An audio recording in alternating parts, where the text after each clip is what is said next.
welcome once again to the Fast Performance Podcast. It has been a while, but I'm back with my partner in crime, Joel Rather.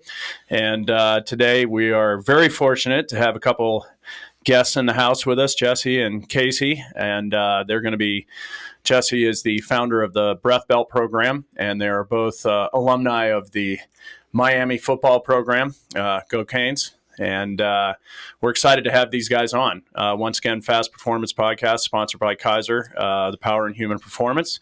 And with that, I'm going to turn it over to Joel to speak a little bit more about how you met Jesse and Casey and how we got this all going. Well, it's interesting because I originally met Jesse through a friend of mine in the tactical world, Dom Rondinelli, who works down in Eglin down in Florida, and he connected us, and it took a little while for us to actually make the connection. He's like, oh yeah, I come to Denver all the time. And he's like, I got a buddy there. And I don't know, it's probably 3-4 months, maybe even. And so Jesse ended up coming to town. He's like, I'm going to bring a buddy of mine. And that's Casey. I'm the buddy. He's the buddy. And now Casey's a regular with us and been working and training, and both have former NFL histories.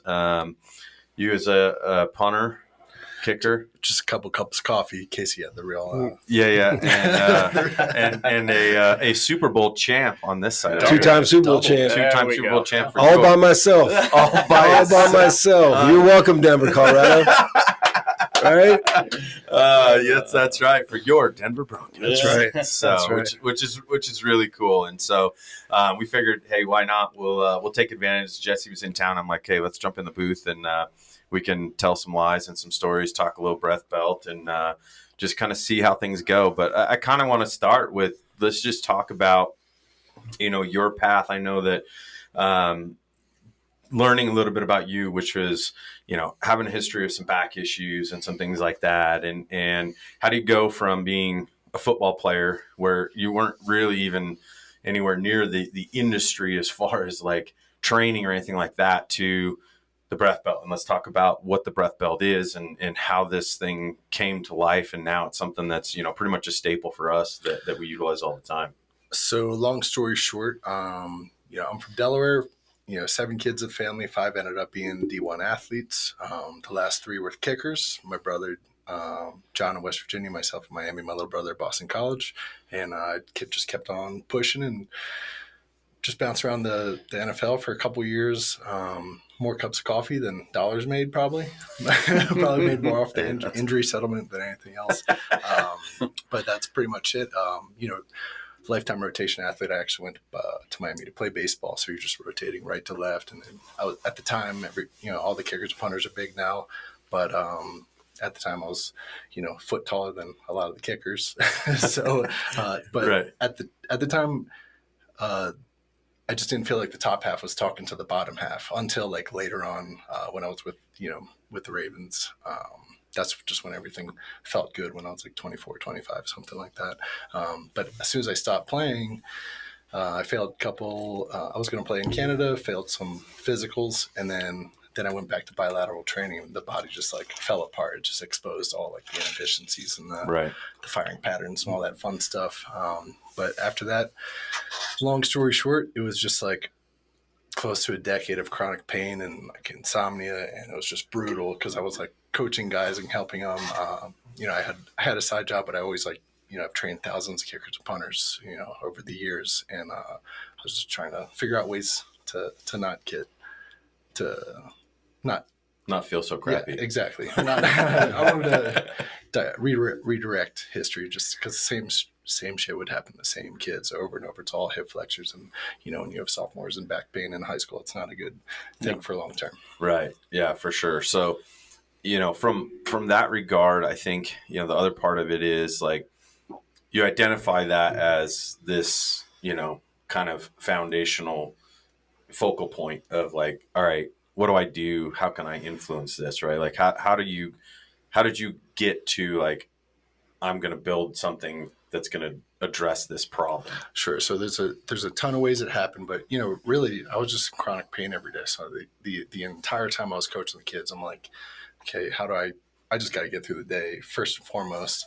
But then, just watching the patterns over and over with athletes, you're just like, there's got to be a different way. So there's there's too many stories to say how it came, but I've been doing yoga for a long time, and most people know what a sun salutation is, and a down dog, then an up dog. But I would go down, and I'd always get like chronic back pain, and I've been doing yoga for 20 years, and I just like couldn't do it. Me too. And so I'm an up dog guy. so you fire. What's up, dog? Yeah, exactly. Right. I was waiting for that. So you fire. You push through it, but then you're just not breathing, and Sure. you're just firing through. So long story short, I went down a breath rabbit hole like Brian McKenzie back in like 2010, 12, and of course Kelly Starrett's and Donnie Thompson, all these guys. And some people would talk about the psoas. So I was starting to do body work like early 2000, 12, 13, 14, somewhere. So I do a sun salutation, and I would stop, and I basically give myself a psoas release, push out, breathe in, hold my breath. Then I could do a down dog and an up dog without back pain. And I'm like, oh, there's something yanking on the diaphragm. But it's just, there's too much to say all the ways that came through it. But I'm just like, the abs have to be tight to unrestrict what's underneath, because, you can't technically get to the psoas, but you can turn on, what's around it to unrestrict it.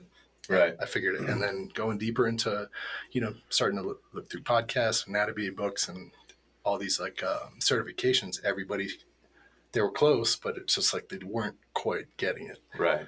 Yeah. And so one of the ways, me and Casey started hanging out in 2014, 15, and I was really big into Pilates back then. And Casey was doing some as well. And he always bounce back, bounce ideas back and forth. Just what were these missing links and all these athletic certs and everything like that. Nice. And I think from the rest of us in the room, we become like testimonials, right? For sure. Like Casey has been training with us, and obviously when you look at your playing history and background, a guy that was in the trenches every day, if you can come out of those, which I haven't found very many yet, where you don't have plenty of war wounds. And no one battles. Comes out unscathed. That's right. Like, yeah, it's a part of the deal when you give yourself up to football, you're taking on a lot. Yeah. And I played 15 years of competitive football, high school, college, and then the pros. And I'm spending the rest of my life unwinding my body from those 15 years. Yeah. And it's I think, I turned 48 this year, and I'm faced with challenges with my knees, with my shoulders, with my back. I mean, everything. Yeah. To the point where if I don't move, I think, pretty much every day, I feel like I'm turning to stone. Yeah. And, every time you saw me in December and I was 25 pounds heavier, heaviest I've ever been. Yeah. Last couple of years, I thought it was a good idea to just sit on the couch and eat cookie dough. Yeah. And I thought that was going to solve it. Well, you earned it. Yeah. But that's not a winning proposition for me or for others. I think, a lot of guys are like me, they may not admit it, but they're faced with these same challenges. Right.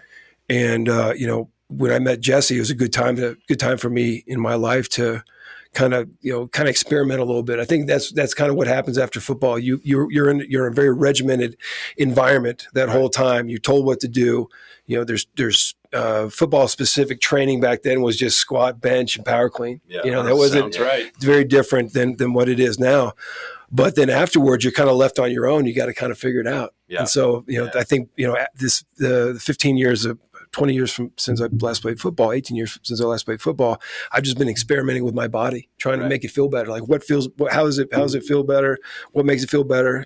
Nutrition, exercise, rest. But there's also, this experimenting with modalities like the breath belt and learning how to breathe. Mm-hmm. We were never taught how to breathe. No. Yeah, that's not something that, like, when you go to PE class, they don't teach you how to breathe. They just tell you to run around the asphalt, right? Run around the asphalt, kick the red ball, right? That's kind of like the extent of it. Yeah. And then when you get into football, I mean, the football that Jesse and I played is much different from what it is now. For sure. Yeah. It was much more. It was an aggressive head forward game at that point, and they didn't really, we were all fooling ourselves as far as the head injury, and CTE, right? Yeah. But now. I think is a great time it's the best time to be alive, right? With modern technology, with medicine, how you're training in sports, the nutrition's superior than what it's ever been. Yeah. I think you can, guys that are beat up like me can recover. And then the guys that are playing the sport, they don't have to wind their body up so much now, Right. where they don't have that It's resources. they have there's more information out there, and things like the breath belt that are easy to do. You just got to do them, Right. Yeah. right? Yeah, You just got to fit them. Yeah. You just got to fit them into your regimen every day. Yeah. And I think that's the discipline, right? It's doing the things that you don't want to do, those little things that you don't really want to do, but those are going to be the difference makers in your health going forward. Yeah. And I think the interesting part is like, I kind of find myself like on both sides of that coin, where it's like, played sports for, half of my life. And there's this interesting, parallel kind of with what you said, where I think after you've gone through so many years of regimented, right, where it was lifting at 6 a.m. and all this other stuff, right? And then you get in, and then I get into the coaching world, where the early part of my coaching world life was I got to prove that I'm the guy, I'm smart enough, and there's this like fine line where you always wanted to show that you were capable of all these things, so you're constantly like proving yourself physically still, and then you kind of transition to this point where all of a sudden I'm like, man, it'd be nice to take a breather. It's the king phase. It's the king phase of your life. Right. Like you said, like, I'm a cookie dough for a little bit. Yeah. But like you kind of get to this point where all of a sudden you're like, I don't really have to work out every day in the morning, Right. And then you kind of go through that evolution where you kind of like reel it back in and go, I got to find somewhere in the middle of here, because all of this beating, all this pounding, all this, time that I, like you said, got myself so wound up. Now I got to learn how to actually manage it, and and at the same time, like I could ask a dumb question like, oh well, do you regret that?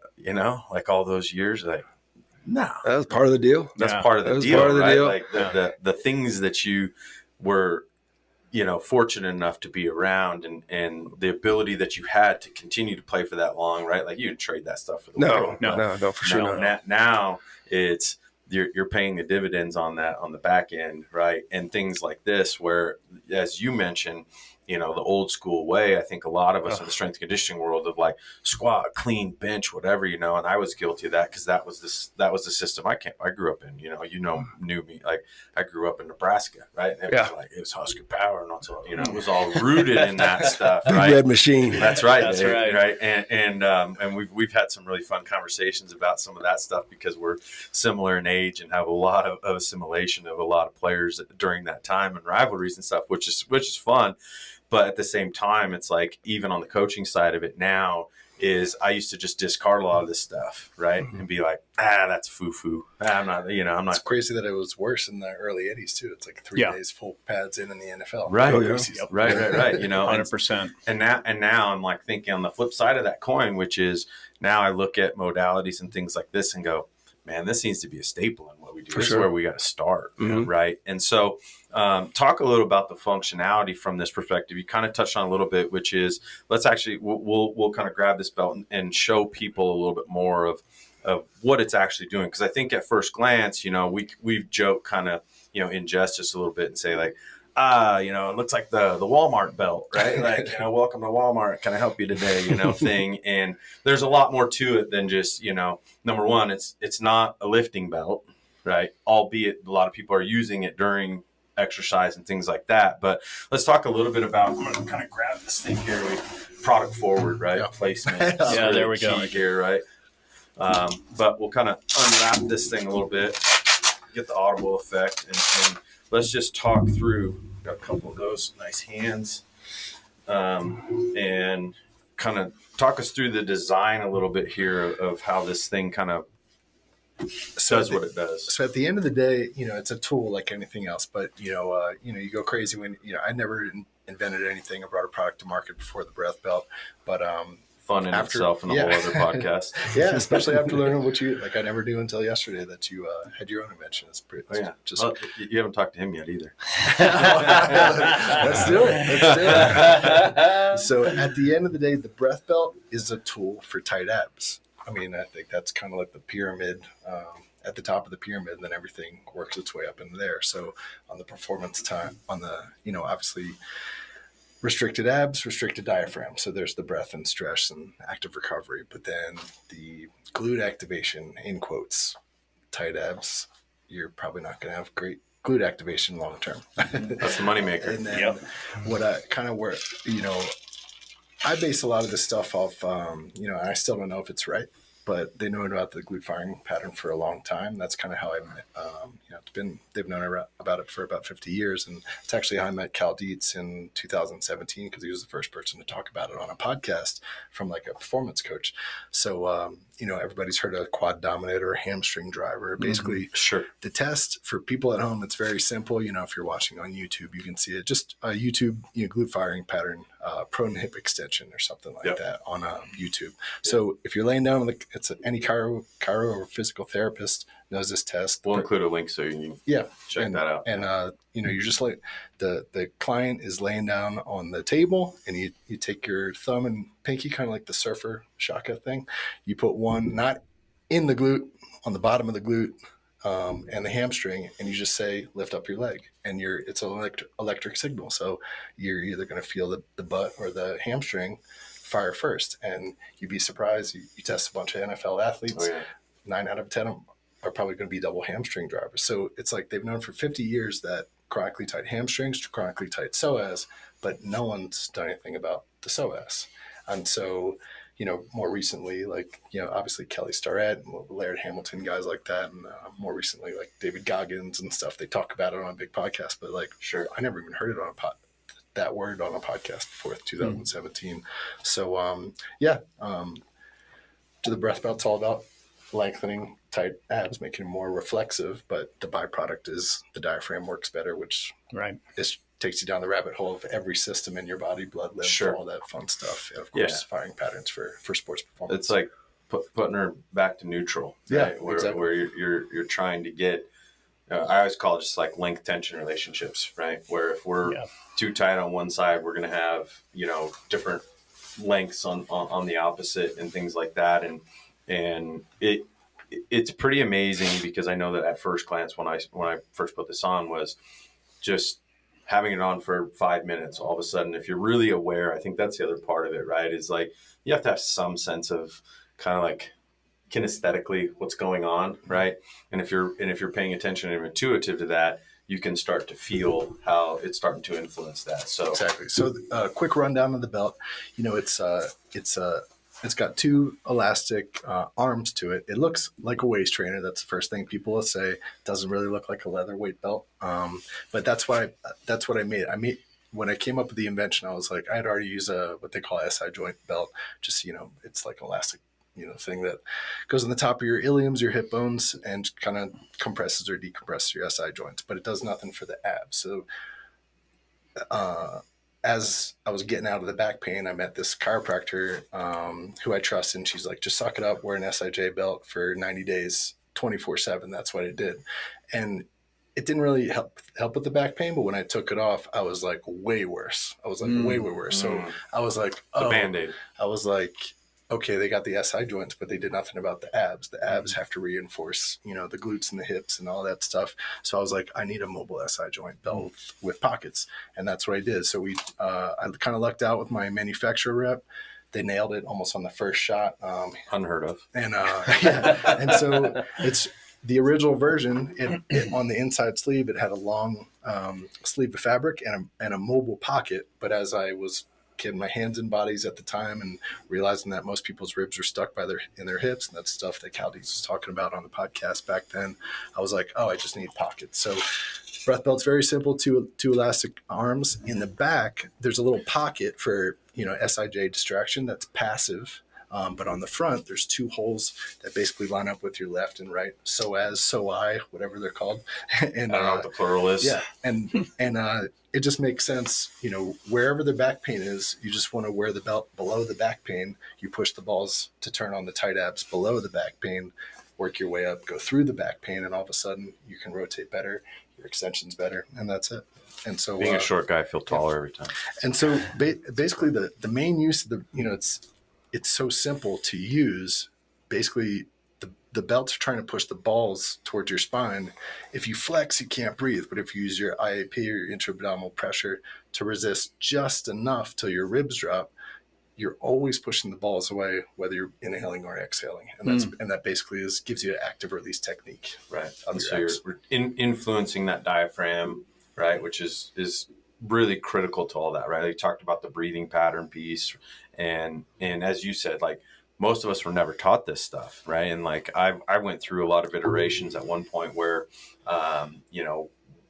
my first kind of like opportunity to see some of this stuff was with Ron Haruska, right? And the things that he started doing on the breast side of this diaphragmatic, work. And again, I'm like, that's all hooey. Like, I'm not doing any of that junk, right? And then you start looking at actual breathing patterns, and like I started asking athletes to do it, and it becomes this like really thin line, because again, you're talking a lot of times about, if it's male athletes especially, be like, hey man, just lay down on the ground here. Here's what we're gonna do, and guys are like, get out of here, bro. Like, we're not doing this crap. Like, it's not cool. But then if you got them to actually do it, all of a sudden you see like inconsistent breathing, where like they can't breathe through their nose for a 6 count or a 4 count, like smoothly. And then you're like, that's like, there's an issue in itself, because as soon as those things are, not present, then we we fast forward that into performance, and you start connecting those dots. That's where the rubber meets the road. Because now I'm like, you're going to be fatigued faster. Yeah. We're going to be hyperventilating. Right. All of these things that just become a cascading effect of performance, like inhibitors. Well, and people take that for granted, right? It's instinctual. We're born with it. So why would we have to train it? You know, and I'm breathing right now. Well, yeah. Are you sure? You're doing all the talking, so you're not breathing that way. No, I one of the things that I've noticed, and my son is doing this out at USC in the psychology department, doing a lot of breath work, and like, even to teach an athlete, to your point, the difference between how to take a deep breath or even take a deep belly breath, like open the diaphragm and be able to get that. That's almost like a foreign concept. Yeah. And now it's become such a big part of it. We go back, Casey, to what you were saying about how you train for football, your 3 major lifts. Yeah. Now think about how many other things have been introduced since then that would have helped us decades ago, when we were all treating our bodies like stuntmen, and now we're paying for it. So, yeah. And also building those imbalances in your body. Yeah. with big movers, right? Yeah. Big heavy glutes. Yeah. A big chest, kind of look like a gorilla. Yeah. Right. It's not walk like one. Yeah, for sure. But it's a recipe for disaster, as it turns out, because you're going to be more prone for imbalances and more prone for injury. Correct. Right. Yeah. And I think that's hard, because like from a crystal ball perspective, you can ask like these loaded questions, like, oh, well, do you think if you would have done this during your whole career, like you would have not had all these injuries, right? Like, you can't really necessarily equate that, but odds are you probably would have. It's not going to hurt. It's not going to hurt. You probably would have felt better. Whereas the way we were training before, just like the way we were playing football before, was not the right way to do it. Yeah. Not the right way. For sure. Yeah. And so, leading up to the breath belt, I did all these certs. You've done 1 million of them. You've run 1 million of them. But I learned from some really smart people.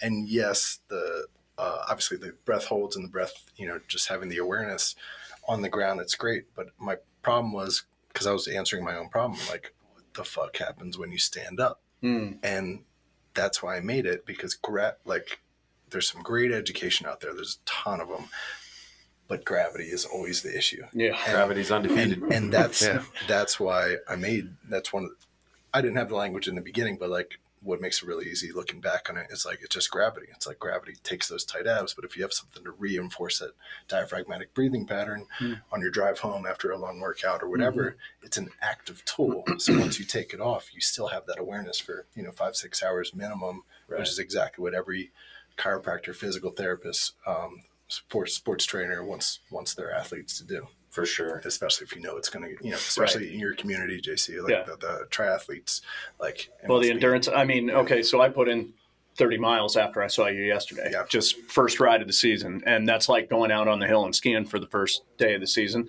You go out and you realize, oh, yeah, I need to work on this. Or, oh, yeah, I need to work on that, of course. And I got off, sitting on the bike in a 17-mile-an-hour headwind and thought, geez, my back's kind of sore. I cannot wait for this podcast today.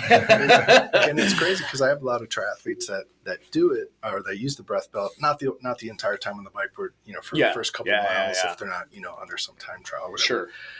But even in that, what appears to be flexion, right?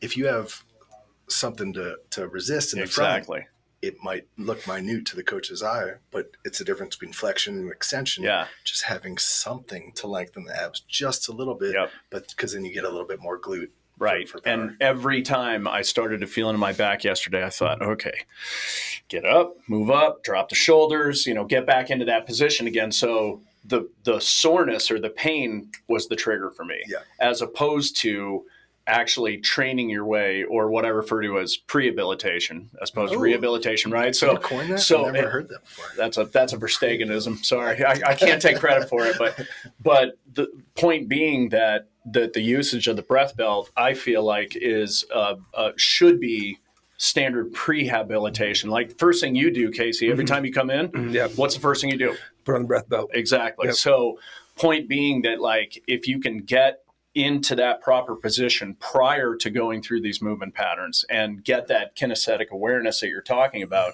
then all of a sudden you have a starting point.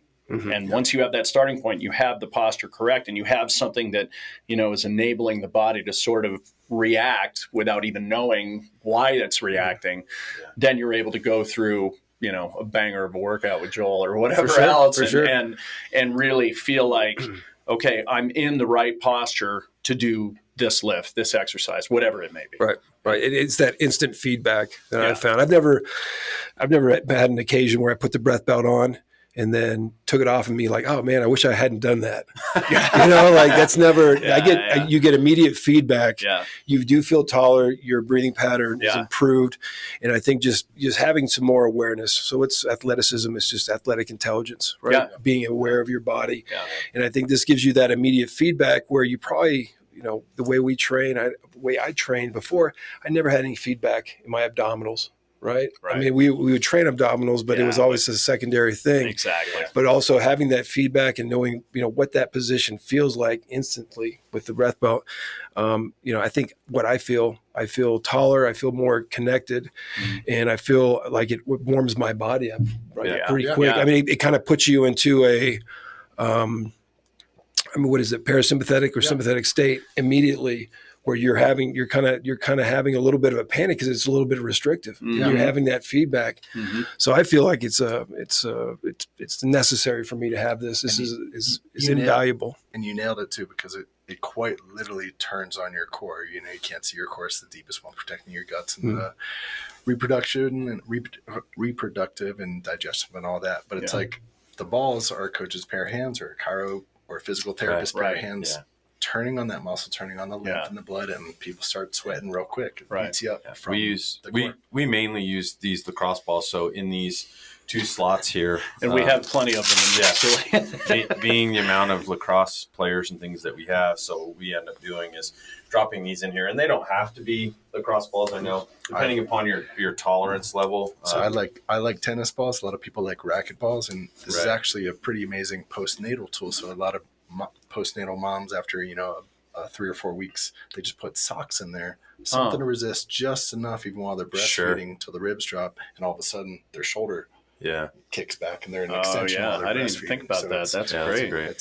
I didn't realize that was going to happen. Well, and I think there's again, and the more that we've talked, like yesterday, you kind of brought it to my attention while we're talking about even getting up, and I do a ton of work with pack on my back and all those types of things, and we think about like tactical applications. We think about, he was mentioning that there's a lot of people in the alpine world that are now wearing them, and I'm like, man, I can imagine like how much that would recreationally, for me, I love to go out and hammer moguls until I can't stand up anymore, and I'm like, how much would that affect my ability to maintain better positions, postures, and things like that in those activities? And then from a duration perspective, if I go out and hike and put 10 or 15 miles on in a day with a pack on, lugging a quarter shank bag, right? Exactly. Hauling out meat, baby. How will that potentially influence those things? And it comes back to me, like as you guys were kind of all talking, is I always talk about your like walking in the door posture. Yep. And for me, it's like, all of us have a posture that our brain thinks is normal.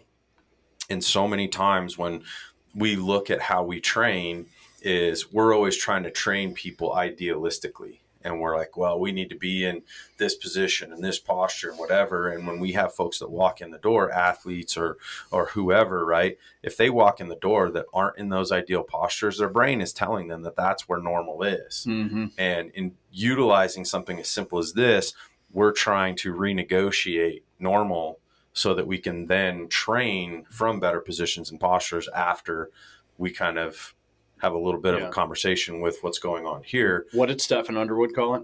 The 3 P's posture? It was I always say position, posture. Yeah, position, posture, performance. Yeah. That's what I always say. I don't know. Yeah. You don't give Stephen credit for that. I'm not gonna, but I am gonna throw his name out there for sure. I'll see him Saturday. Yeah, okay. You I'll can tell him that he's on the. Yeah. So, but he's definitely he's smart. He's kind of a smart guy. Yeah. And one thing that as it was getting out there and coaches were using it, that touch factor came to be a big for barrier. Sure. Obviously, a male 40-year-old coach can't put his hands on a freshman college girl, or especially a high schooler or something like that. Yeah. But a coach can have a room of 10 girls, 10 guys, 10 belts, and now they got 40 pairs of hands without breaking the touch barrier. Mm-hmm. You can get the same result. It's a great because point. you're lengthening the abs to unrestrict the iliums, which is just better glute activation. Yeah. Well, and it's the same conversation. Like when I started exploring that piece with like the RPR, the reflexive performance reset stuff, and then meeting JL when I was down in Florida, and you were there as well, was like taking that aspect of it, where my initial like thought of that, I'm like, this stuff's really cool, but I don't really think guys should be like putting my hands on people and doing all this manipulation stuff. And they recognize that, him and Cal as well, and moved to, like utilizing the Tim Tam, and they designed one that was small and very, easy to be able to say, well, we need to create that barrier for a lot of reasons, right? Yeah. Like, and it's okay. Like, there's been plenty of times where like, if we were doing something, like probably not going to be an issue for me to be like, hey, I'm going to do a little manipulation or give you some feedback or something like that. But there's a lot of instances where number one, professionalism. Number two, keeping yourself out of harm's way, because in this day and age, everybody likes to know a good lawyer, and stuff like that, where it's like, you got to be cautious. And like you said, this solves a big issue with that, where the third part of that is I don't have 40 sets of hands. So if I want to create the biggest amount of impact, what's the easiest way to do that? Yeah. Let's find a tool that crosses that barrier. And it's just it's an inclusive tool, because it doesn't matter if they're coming into fast or somewhere else. It's like if you've got your big 3 or 5 warm-up drills, you just do it with the breath belt, you're going to get it faster. Yeah. Right. Yeah. I've been having guys do movement prep with it on, and that, even to your point, like putting it on first thing, I mean, if they can get that feedback immediately and really be like, oh boy, this is a little bit different. One of the things that he brought up, and I noticed right away when I used it myself, because my back shot, not a big surprise, back shot, knee shot, ankle shot, everything. That the minute I took it off, I literally looked at Joel and said, I feel like I'm an inch taller.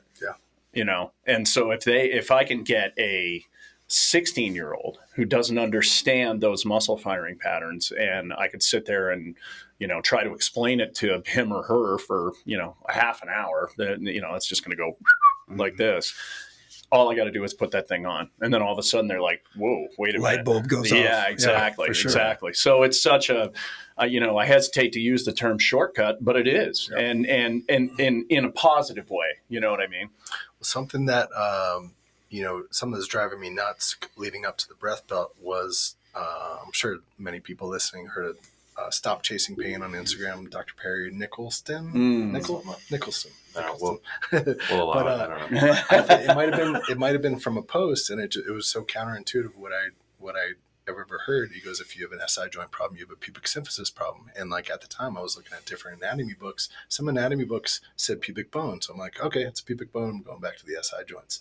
Then some would say pubic symphysis, so I'm like, well, that makes sense. It's like you got a ligament between your iliums and your pubic symphysis, and your core actually hooks right in there, your transverse abdominis. So I'm like, it just kept driving me nuts because I kept on going back to the SI joint problem, doing the same shit, making my body worse and worse, trying to fix my own body. And it's like, I never addressed like the abs. And it's like, but also at the kind of, all of us are in the same age range. Like with modern medical, it's like if you have a foot problem, you go to the foot doctor. If you got a shoulder problem, you go to the shoulder doctor. We chase it. Right? And all the sports and all the medical, you can't touch a belly. Like the first time I heard psoas, probably in like 2014 or 15, and they called it a yoga psoas trauma release. So you're like, okay, you got to be broken. You got to be a yoga psycho to do this thing. You got to find this person. And it's just like, it's crazy. But, gut smashing like Kelly Starrett and all those guys. It just completely opened up the whole world. Yeah. To just being able to touch this, not even somebody else doing it to yourself, like a industry professional, but giving you permission to like touch your own abs. It's freaking crazy looking back on it, how archaic it is. Yeah, exactly. But I think it's the medical industry just, made people afraid to touch their own belly. Well, I think the legal industry made that too, right? Yeah. Well, and I think there's a part of it too where, and he's heard me talk about this all the time, where it's like in the early 2000s, we bastardized this word core. Oh God, yes. Right. And, we're on a new mission. And so it's like, I cringe when I hear that because we commercialized core training at such a level, right, with a complete lack of understanding of what that term actually means.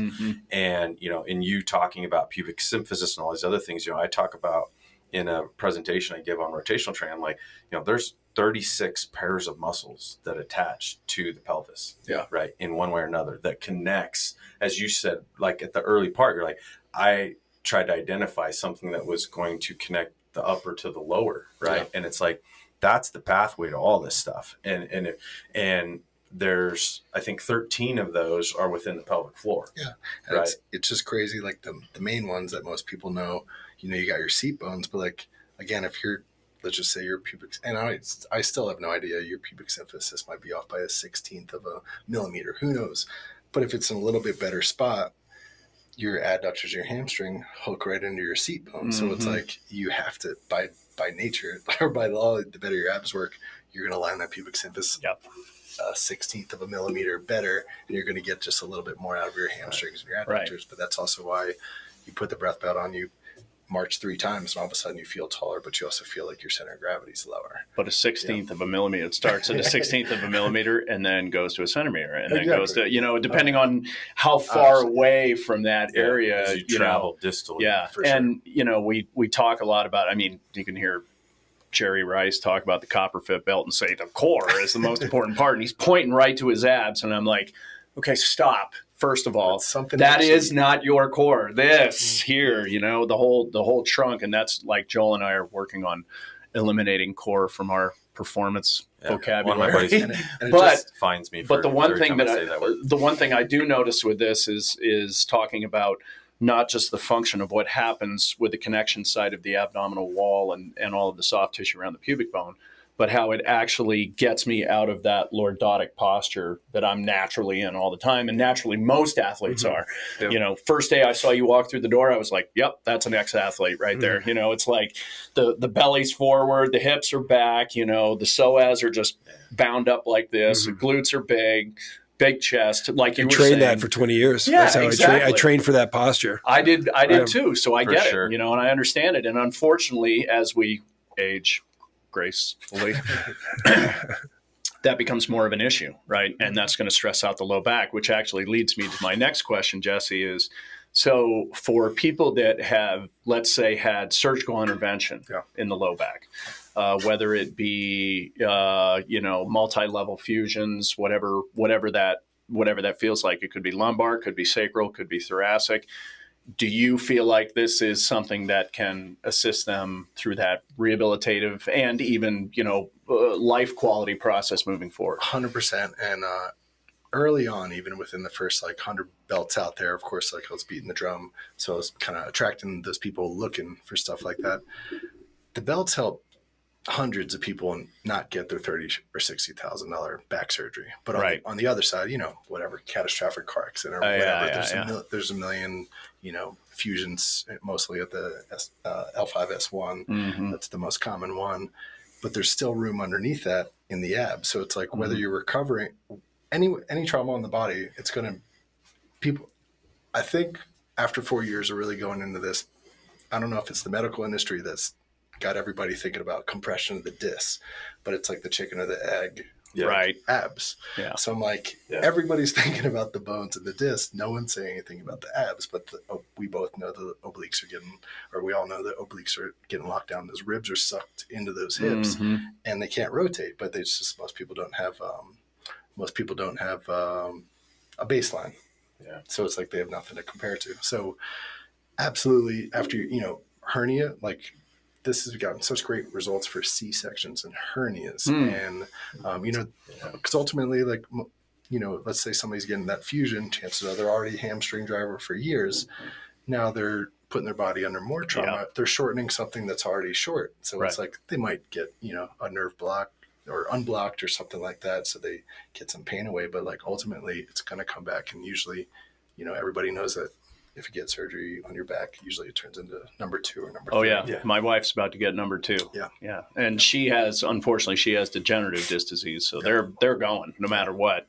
And, the first thing the doctor said after they did her first multi-level fusion said, okay, this is going to hold you over for a while. But usually what happens is the area above or below that's going to go next. And sure enough, we got to go back in May and get above it done. And so something I would ask you to ask the surgeon, because this is the answer that always got me. And of course, Cal Dietz was really beating the drum. That's how we met, in 2017 about the ribs and the hips. Mm-hmm. My question was, if I get back surgery, because I saw all these NFL guys, they said I needed a hip replacement at 27 or 28. I saw multiple guys. They said I need, probably 8 vertebrae, that I need something fused or something. Yeah. And I just the answer was, or the question was, after you get the surgery, who's going to get your ribs out of your hips? Yeah. And that was always the thing. Those QL stretches are brutal, even, getting somebody off a table like chiropractor or physical therapist. But it's no one's going to do that. And you need literally 2 hours a day of somebody doing that to you, or you can have a belt.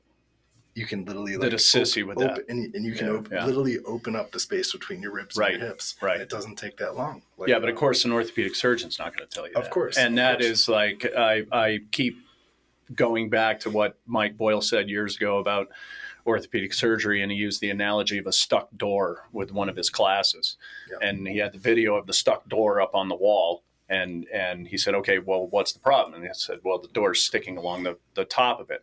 Well, an orthopedic surgeon would come in and take a look at the door and say, okay, well, I'm just going to shave a 1/4 inch off that so the door fits.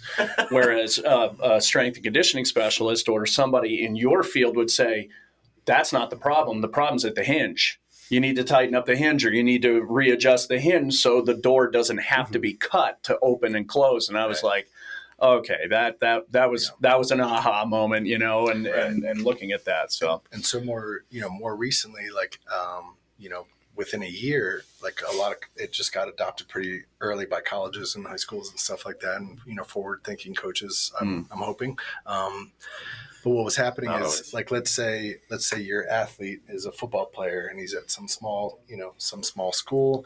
He tears his ACL. The school's insurance doesn't want to pay for it. They're going back and forth with the mom. There's swelling. Yep. So now minimum you got 6 to 8 weeks that you're not a boot or just crutches. Mm-hmm. So you got this knee brace. You already have, chances are you have compensations before you're starting it, but now you're walking around on a crutch, and over time your body's just trying to stay upright and keep you breathing and moving so you can go to school or whatever.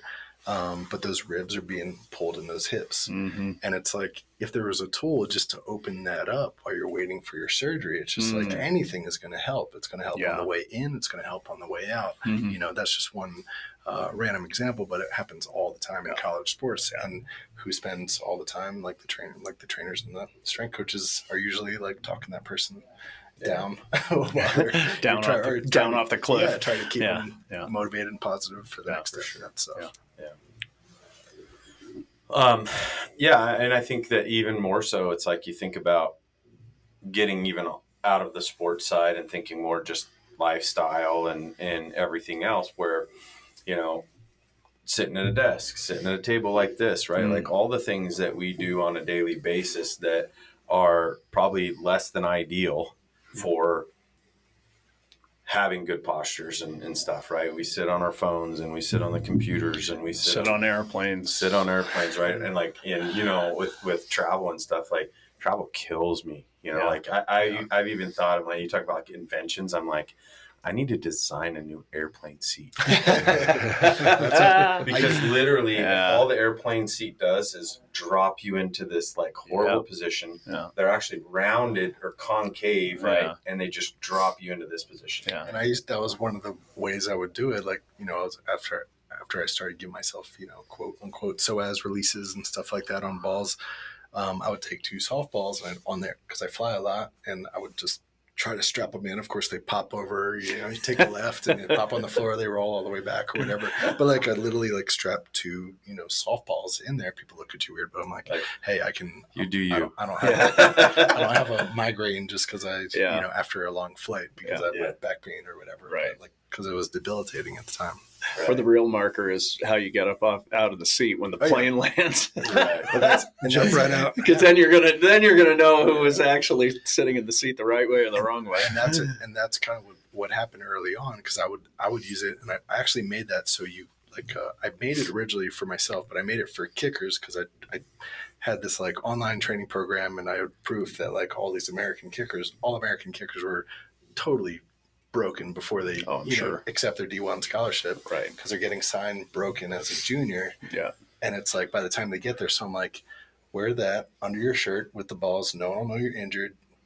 Keep you away from the strength coach. No one will know you're injured. But it's like, mask it. Don't admit. People will take away from your. The trainers won't know. The strength coaches won't know, and you'll feel great by the time you go. You know, you just wear it for 15 minutes, and then you just go do what you're already doing because it's already turned on. So. So yeah, well, and that's the other part of it too. People wear like, this on planes. Yeah, that's the other part of it too. Is like you talk about that example. Like they're not going to switch off which foot they kick with, so they live in this unilateral world, right? And think of how many things we do on a daily basis, right? Like I do a presentation on like bilateral and unilateral, you know, like training, and I start by like breaking it down. I'm like, all right, how many people in this room are right-handed, right? So right-handed, right-handed. Right-handed, right? All right. So what foot did you kick with? Right. What foot do you jump off of? Usually was the left, but for left. Yeah. And that's normal because your right leg is your explosive leg and your left leg is your stable leg, right? When you walked up the stairs, you probably almost inevitably stepped up first with the right foot because your left leg is your stable one. And you can just start breaking these things down any way you know, any way that you want, right? Even down to eye dominance, ear dominance, right? Like what ear do you put your phone up to, right? Like, and these things just start like trickling into habits that we do time and time and time and time again. Doesn't help that the pedals are shifted to the right in the car as well. Sure, 100%. Oh, yeah.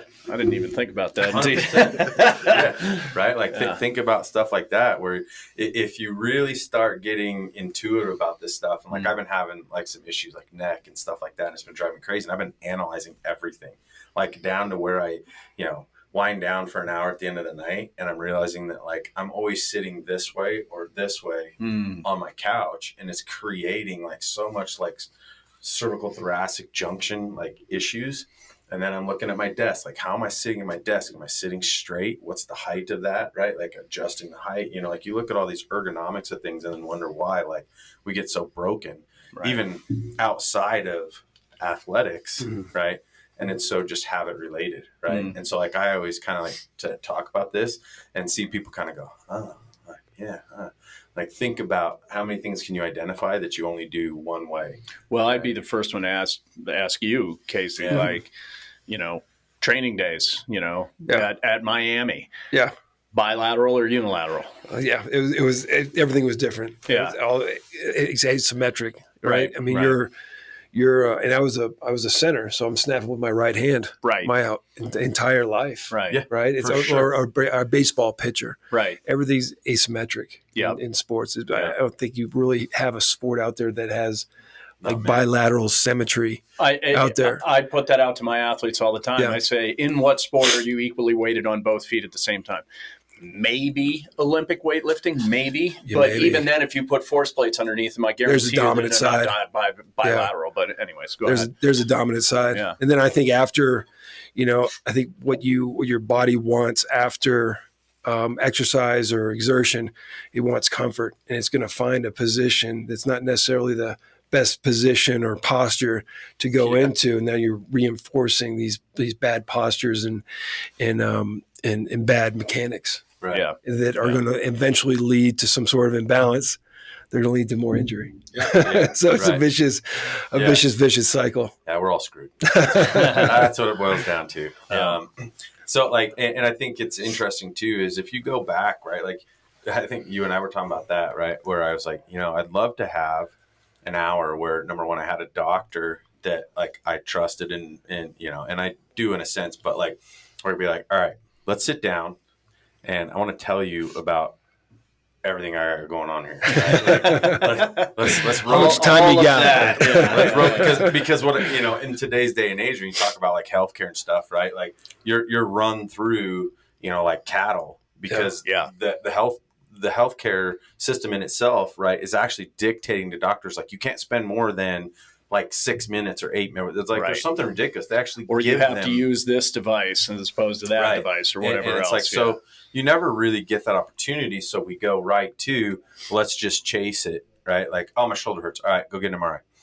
This is, I got this problem. Let's take an X-ray. We got this problem. We'll just give you this, take this medicine. Stick it with a needle. Right. Yeah. Right. And so, and like, you guys all know me well enough now where it's like, I have had all of these events over the course of life with all my deficiencies and injuries and stuff like that. Mhm. And I've just warded them off all the time because I'm not going to give in to, I'll just take pain meds because we know that's not a good avenue. Right. Or I'll just go get surgery, which then becomes now I'm chasing, and now becomes this, what's going to be next. So I've just tried to maintain this level of using my knowledge of what I do to push and kick that can down the road further, so that I can try to be and live as pain free as I possibly can, which there's good days and bad days. And we all know that stuff. Right. But like, I think of it as there's ways with which I can continue to operate optimally. Right. And I think one of the best advice I got from a doc was when I had 2 scenarios with getting my back looked at. And the first doc goes, oh, we should go fix that. And I was 25 and it was L4, L5, right? Spondylolisthesis.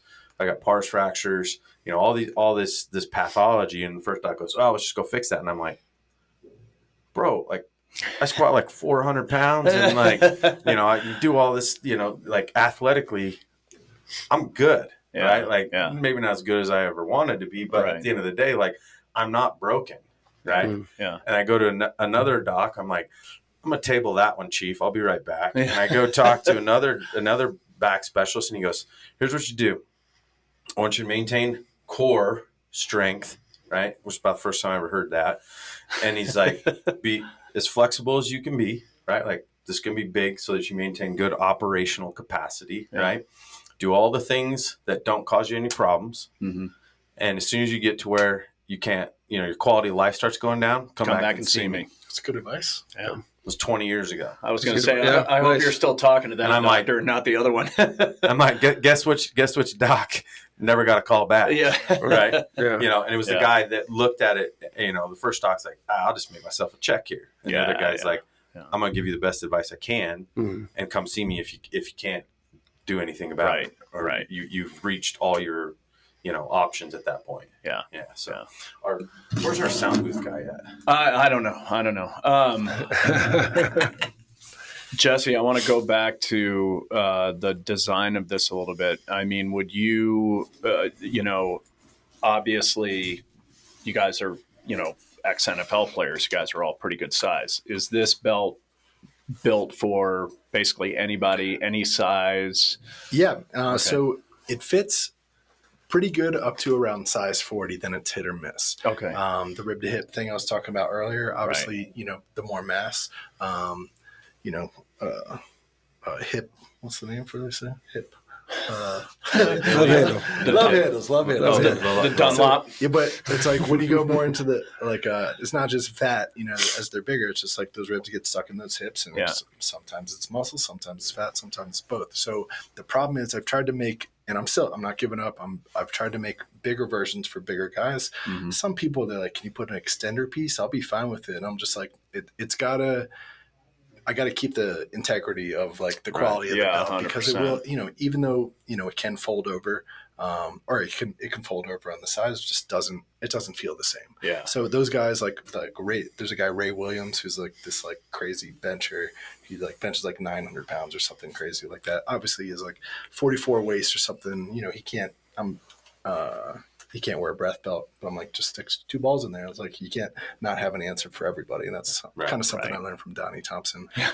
So right now, this fits one size fits all. Okay. I'm making a smaller one that should be ready in around 2 months. Yeah. This one's 6.25 inches wide, and the next one will be 4.25. And then when you say 4.25, you're talking about width, not length? From bottom to top. Okay. Yeah. And so this fits, the University of Tennessee women's swim and dive team, they all have one. Every swimmer on the Olympic swim team, male or female, has one. But the next one will fit, size 28 to 32, much better. So that takes care of females, high school hips, triathlons, and we'll just go from there. And the design will be the same. Like I said in the beginning, the first prototype I had sliding pockets. But after you feel you understand that there's so many people have the ribs in their hips, even in high school, they have no idea. It's just 2 pockets in the front. They can slide the balls around if they want to get on the obliques or whatnot. Right. And this is a great device. Like Joel said, we're going to have the link up for our listeners and our viewers at the end. So if you haven't tried it, if you know a facility that has one, give it a try. We're both, and we're obviously big fans of it, and I can't look at this or define it any other way as a breakthrough, Jesse. So I got to say thank you, and as we all do, that you recognized this need and were able to fill the market for it, and I think it we haven't found anybody who's come through here, ourselves included, that haven't put it on and noticed a difference. Yeah, and it just comes down to, I think it just comes down to tight abs and tight abs, tight diaphragm, and then everything. Just any coach can just take them down their own rabbit hole of, diaphragmatic breathing, active recovery, hip hinge, all this fun stuff, rotation.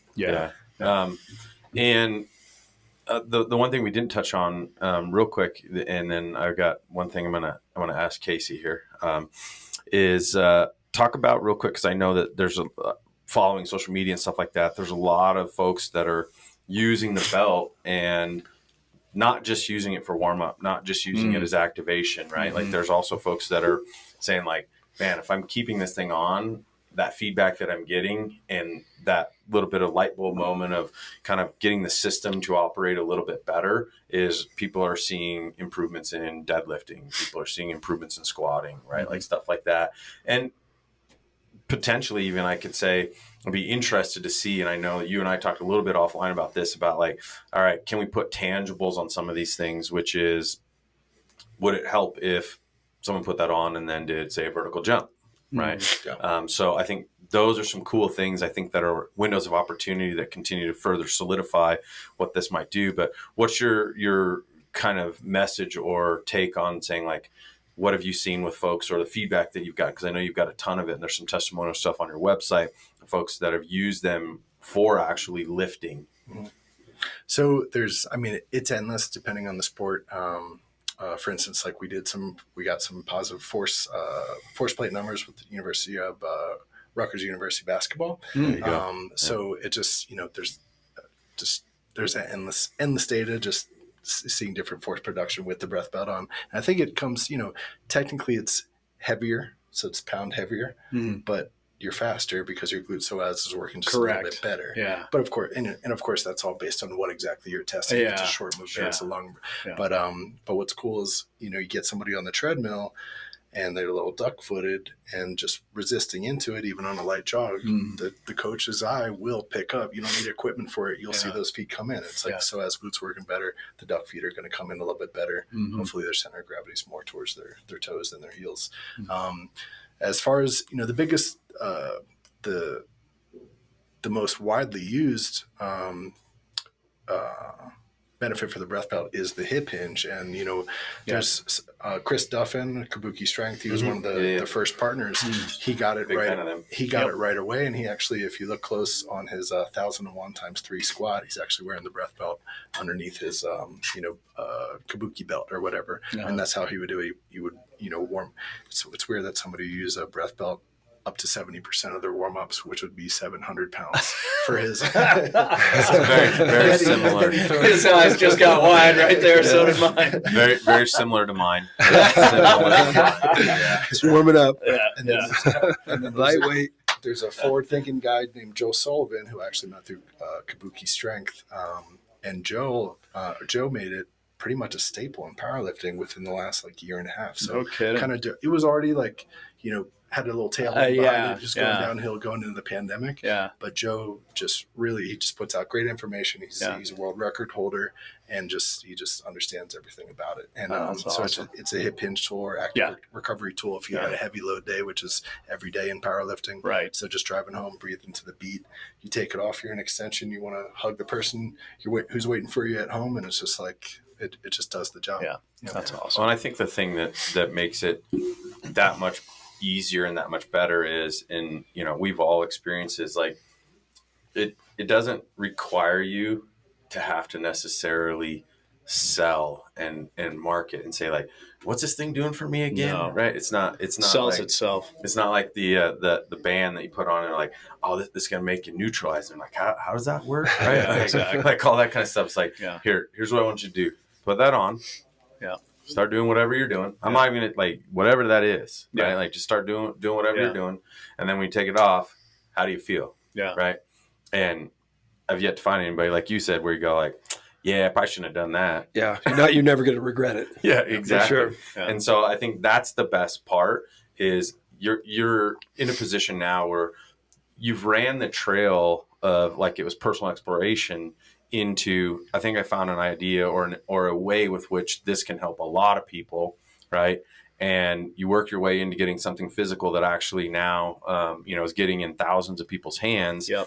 And all of it just continues to reinforce what you thought you were onto. Yeah. And everybody else goes, yeah, I think he was right. Yeah. He's onto something. Right. For sure. And that's the cool part. Yeah. So guerrilla marketing, you got to love it. Yeah, man. Yeah. Creating an army, which is cool. Yeah. So I'm going to turn to Casey because I know we can't have this just be all, serious talk here. Oh boy. I want to hear about JC's invention too. Yeah, we'll get that might be offline. So as we mentioned at the start, these two have long-standing history in terms of playing together at Miami. We didn't play together. He was gone a year before. Okay. But we kind of developed a friendship after I moved back to Miami.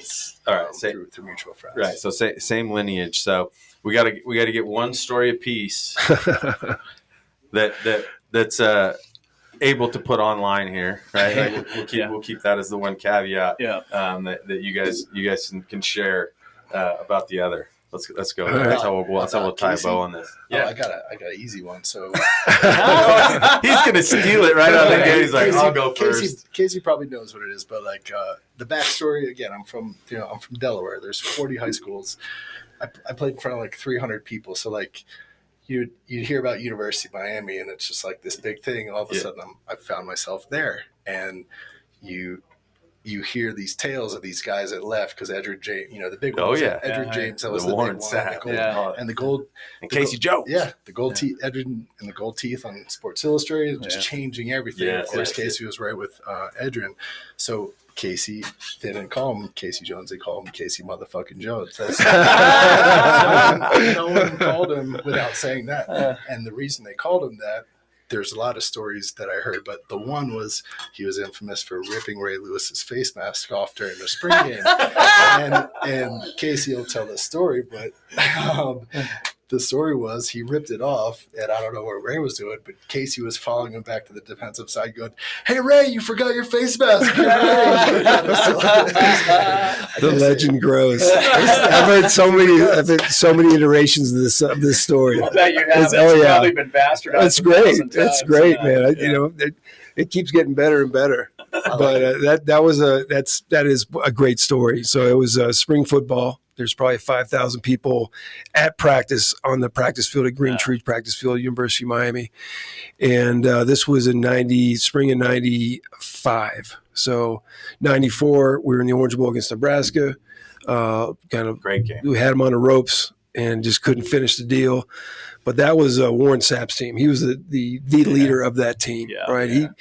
He was the attitude, the personality, the embodiment of that team, and the leader. And so when he left for the draft, there's a vacuum there. So who's going to be the leader? And you guys had less numbers, right? You all lost. We were with scholarships. We're heading into probation at the time, so it was kind of dire at the University of Miami. So the coaches there, Butch Davis, they would organize practice to find out who the leader is going to be, and it was going to be me or Ray Lewis, right? So I was coming into my fourth year. Ray's coming into his third year, and they set up practice. They scripted practice where I was on Ray Lewis like 5, 6, 7 times every period, man. Like we were getting after it, right? Running zone, climbing up to the second level, button heads, and that's my wheelhouse, man. That's what I felt like. If I could get my hands on somebody, I'm gonna win. Yeah. All right. And so these practices are at Green Tree Field, University of Miami, were uncommonly intense and violent and nasty. All the attitude you can think about of the University of Miami is embodied in those practices because it was so ultra competitive. Yeah, right. And so on top of that, you're trying to find a leader of your team going into the next season. Yeah.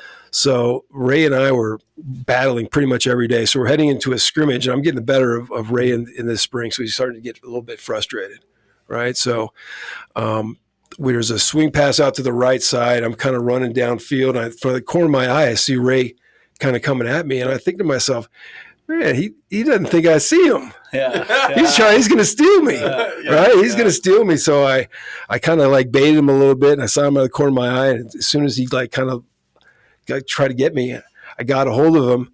And I learned this trick from Darren Crine, who was a local kid from Smoky Hill, played at University of Miami.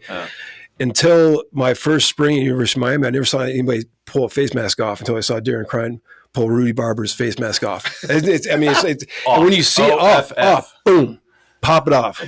So it can be done, right? So it's kind of a paradigm shift. Like, oh man, that's a good move, man. I'm gonna keep that in the back of my mind, and we'll pull that out sometime good. Yeah, and it was a spring practice, and that's when he lurched at me. I grabbed his face mask and I popped it right off, and nothing diffuses a violent situation in football more than getting either the helmet. Oh, I'll bet. But if you get the face mask off, nobody knows what to do. Nobody knows what to to do.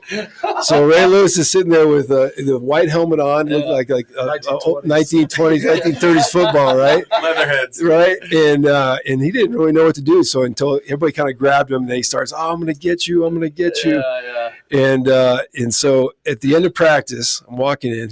They threw Ray off. That he couldn't manage his composure. They threw him off. My brother walked him off the practice field. He was a trainer at the time, and he turns my brother as they're going into the locker room. He says, "Tell your brother I'm going to kill him after practice."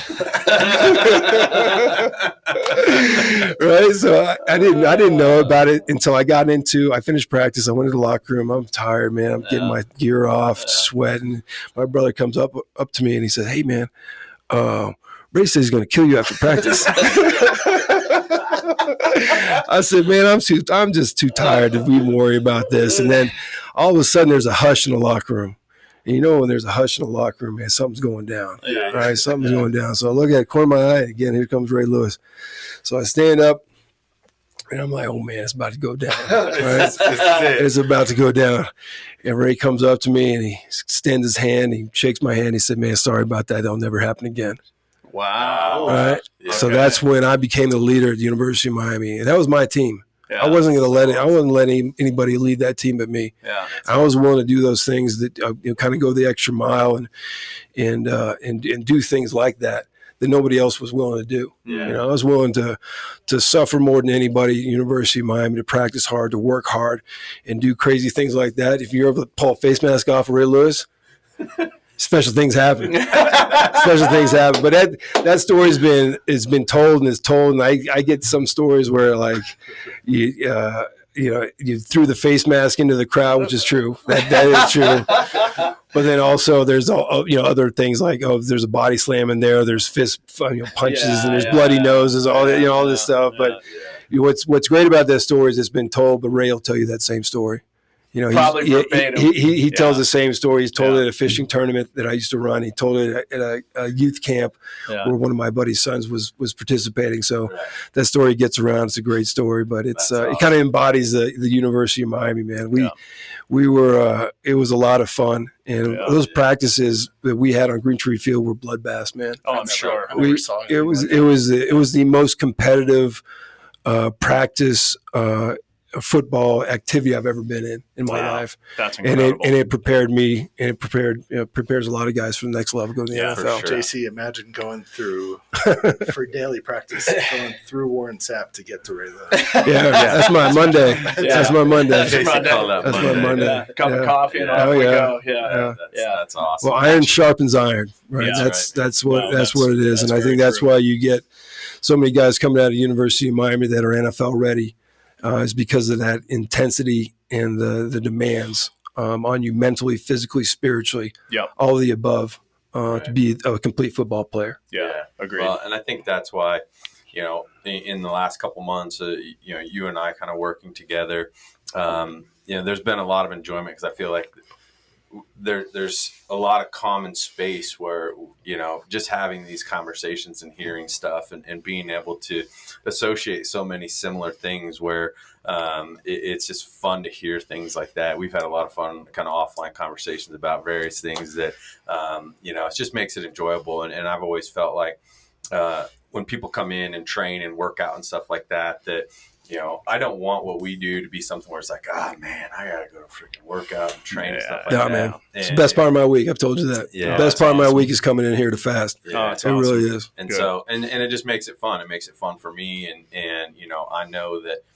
as you've reciprocated that back to me, it's like, it just makes every day easier. It makes every day, you look forward to it. And it's awesome to have an opportunity to, every time you stop in, every time you're in town, and then that's why it's like, hey, let's sit down and let's just chat. We'll put it on the record, and we do this every time you guys come in. And so thank you guys both. I'll see you tomorrow for sure. And I'll Appreciate see you soon. Sounds good. Appreciate you guys jumping in, and we'll create all the links, all of the correct connectivity for everything we talked about today. Make sure you guys know how to get your hands on a breath belt. Leave us comments, anything like that, questions, stuff like that. We're happy to relay them or answer them ourselves. And as always, appreciate you guys tuning in. So thank you guys both. All right. Thank you. Till next time. Okay.